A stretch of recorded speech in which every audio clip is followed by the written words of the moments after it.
My Career in NBA 2K20 brings the brand new My Player Builder, giving you unprecedented control over your My Players build. Once you've tested your build at whichever overall you'd like, experience the star-studded story when the lights are brightest. The neighborhood is back, and we'll have more for you on the tons of new 2K Compete events next week. My team has evolved with new cards.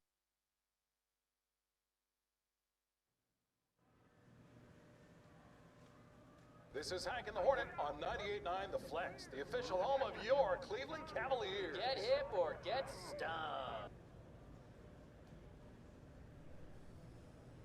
The starting lineup for the visiting Indiana Pacers.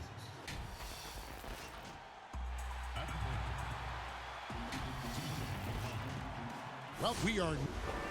Well, great attitude. His work inside, a big part of it, DA. Thanks.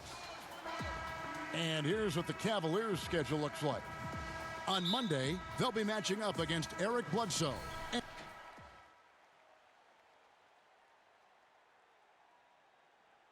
Teams, young ball clubs. Brent, talk about some of the challenges that come with coaching a team so young. I think the idea for most of the coaches is they see it in the eyes of the players. They want everything now. They want it so fast, and they're not quite sure about the steps to get to the end game. That's the most important thing for a coach, is to talk about the small steps throughout any given season that the coach can put in front of them. And some of those challenges, you find out also which of the guys are willing to accept the team challenge as opposed to the individual one. But challenging nonetheless in every way. Oh, yeah, and for 8 months of it, Kevin. Yeah. So get ready for massive parenting for the year for this coaching staff.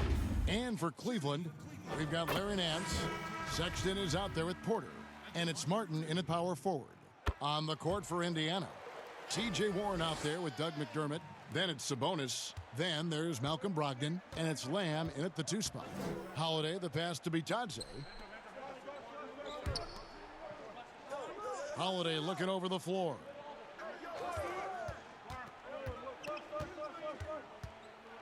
Over Porter. The shot by Holiday, no good.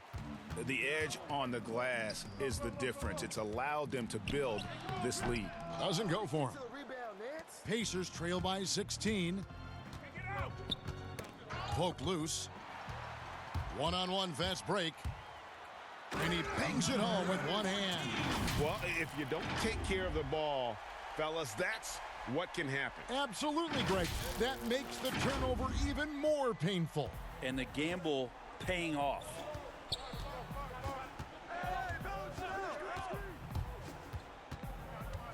Now the feed to McDermott. It's good. The assist that time from Holiday. And 12 points for Doug McDermott. Good to see McDermott down in the paint, and then he starts to show off a little bit more touch. And foul on the shot. He'll shoot 2 at the free throw line. Nice work to get it inside and draw the contact. And when it comes to choosing, Brent, the MVP, the Coach of the Year, the Rookie of the Year, all these different great awards, do you like the current voting structure for these big awards right now? I don't mind the current voting structure. I don't know how you get away from what it is that, in terms of handing people ballots to figure out who it is that they think have earned those awards throughout the year, Kevin. What I don't like about the structure is that you have media members who are voting on things that have huge financial ramifications for organizations. And when that stuff happens with a player who's going to earn a supermax contract because he made an all-NBA team, what you're going to start doing is restricting smaller market teams from being able to afford the ability to keep their star player with the team. And so that needs to be fixed, and fixed immediately. I do not like the media. Wait a minute. Wait. I am the media. You are the media, Kevin. Strike that. Let's rewind. Can we delete that? And Matador defense, that's one of the easiest shots he is ever going to see. Yeah, feels like Christmas right now, just gift wrapping points. Now, here's Brogdon. Defense is right there. It's tough to get a unified feel on who the league MVP is. Which element, when you're looking at the MVP, matters most to you? If we talk about that, Kevin, I always think about the MVP ends up being the guy that helps you get 6 to 8 unexpected wins.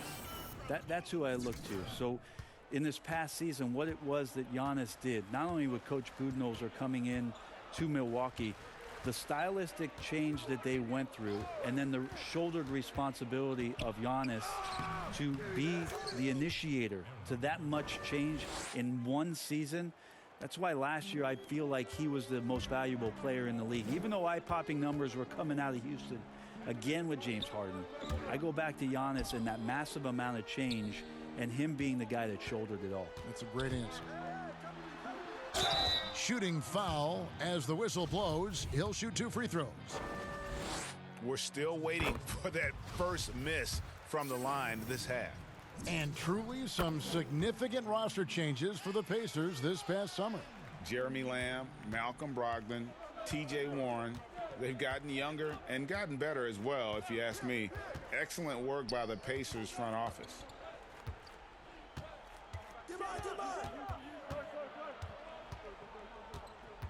Shoots from the elbow. Nance with the rebound. Nance has got rebound number 9 now. What an effort here tonight. And physically, there's no doubt they've been the stronger team. A plus 10 rebound advantage tells you all you need to know. And he makes the first. And so he makes both from the line. Of course, Dirk Nowitzki spent his whole career with the Dallas Mavericks. We don't see that much anymore, do we? From the beginning to the end with one team. No, but I think we're going to still occasionally have anomalies like we did with Reggie being in Indiana for the years of his playing career. Nate McMillan was in Seattle for his playing career, now coach of the Indiana Pacers. So there will be times where we'll have that once or twice. It's not going to happen very much, Kevin. Not in today's Not in NBA. today's game, and Today's not sports. with what's at stake. The first one falls. Good on both. And the Cavaliers this summer selecting point guard Darius Garland with the 5th overall pick. The second-year man Colin Sexton already on the roster. Greg, how do you see the fit between these two players? Well, I mean, both are 6'2". The questions will come at the defensive end of the floor. Offensively, both show great promise as shooters, very scoring-minded guards, reminiscent possibly of a Lillard-McCollum pairing for the Blazers, which could be a roadmap for the Cavs. Here's Holiday, and Holiday throws it down. Love seeing a point guard who can explode to the rim like that. Oh, great attitude and even a better finish. Well, just seeking out weaknesses in the defense and then exploiting it. Pacers trail by 20.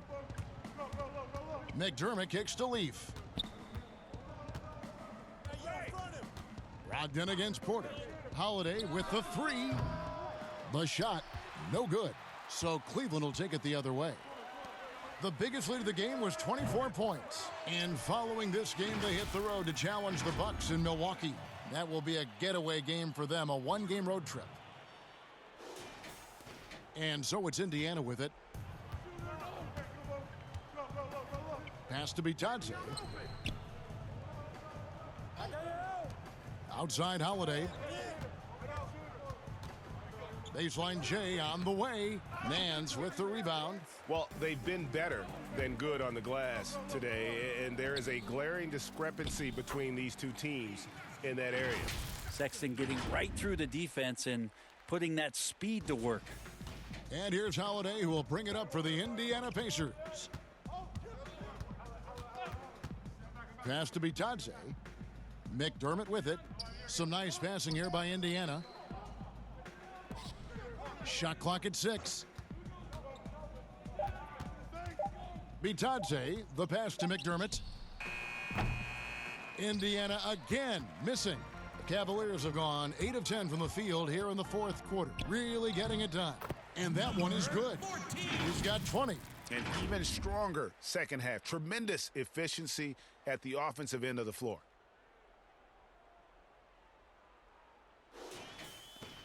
Indiana's gone ice cold from three-point land, 0 of 4 since the start of the final quarter.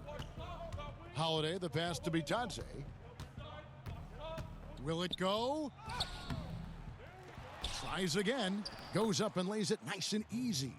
Vitadze's got his first 2 points of the night. Well, he takes care of salvaging that possession for the offense by getting on the offensive glass. Yep, it counts. This quarter belongs to him, and that's how you do it when you're out in front. Don't play it safe. Keep that momentum going. The Pacers shooting at 42% in this final quarter. Guys, they're looking for a spark here. Yeah, a cold stretch offensively for sure. And that's out of bounds. Indiana will retain possession.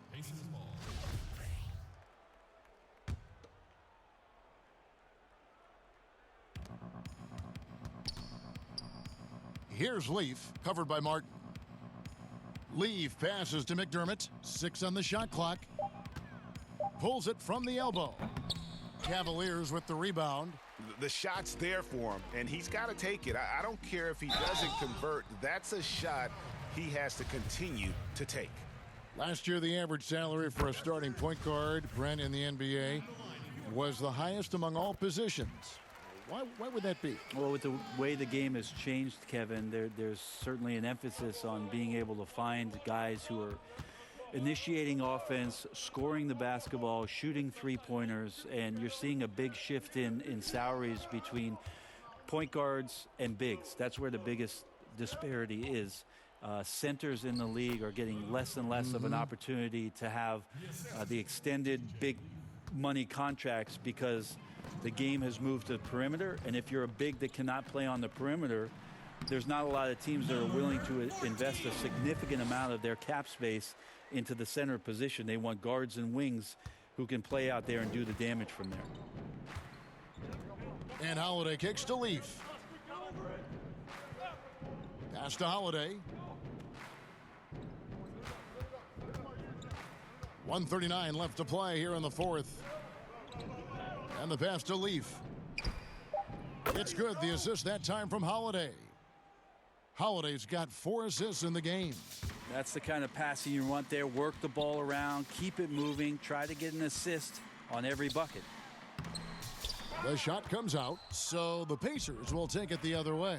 And so it's going to end up in the record books as a blowout, a dominating performance for Cleveland. What do you think was the deciding factor in this one? I think you have to look at their field goal percentage. They just shot the ball much better than the opponent, and they were getting great looks all game long. And so with this, they'll end up with their second win on the year. They can chalk this one up, but these two teams will see plenty more of one another before the season's over. And while there was some nice performances tonight, it definitely ended up being a solid outing for Larry Nance. He did all the dirty work that they needed, clearing out space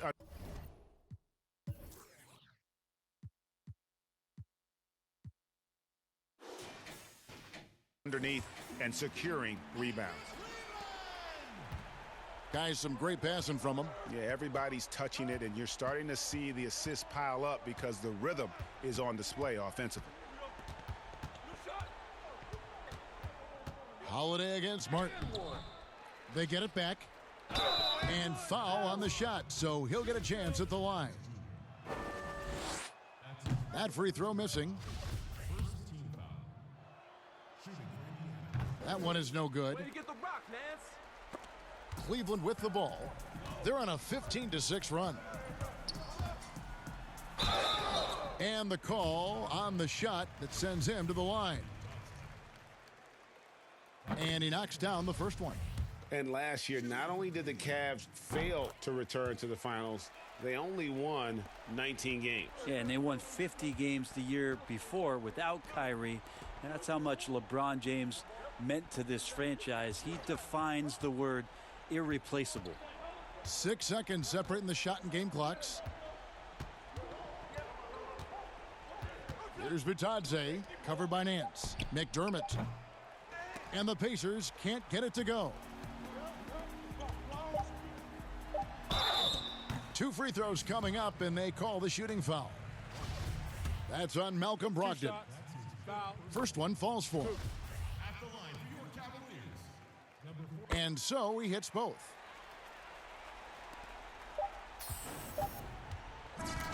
So we see the Cavaliers taking the win here. They won this game going away. They were the better basketball team by far tonight. And you got to commend this sort of dominance particularly here at home. It's a great feeling when you play almost a perfect game and to have that crowd be so pumped up. And that about wraps it up. For Brett Barry, Greg Anthony, and David Aldridge, this is Kevin Harlan saying thanks for watching. See you next time.